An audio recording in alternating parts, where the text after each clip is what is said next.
గతంలో చూసాం మనం వైసీపీ పార్టీలో వైసీపీ ఆవిర్భావంకి ముందు నుంచి కూడా రాజశేఖర రెడ్డి కుటుంబానికి అత్యంత సన్నిహితుడిగా ఉన్న రాజశేఖర రెడ్డి గారి కుటుంబానికి అత్యంత సన్నిహితుడిగా ఉన్న వైసీపీ పార్టీలో సీనియర్ శాసనసభ్యుడైన కోటమిరెడ్డి శ్రీధర్ రెడ్డి గారు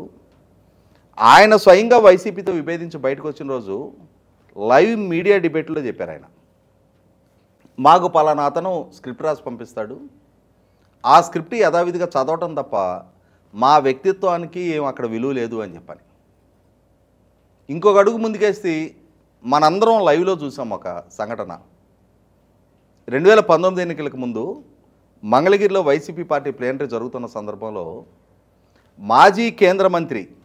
ఉమ్మారెడ్డి వెంకటేశ్వర గారు ఆయన స్వయంగా రోజా గారు ప్రసంగించబోతున్న సందర్భంలో ఆమె దగ్గరకు వచ్చి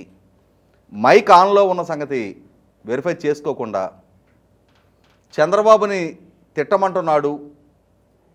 అని చెప్పి నేను అంటాం, ఎవరు అని ఆమె అడగటం,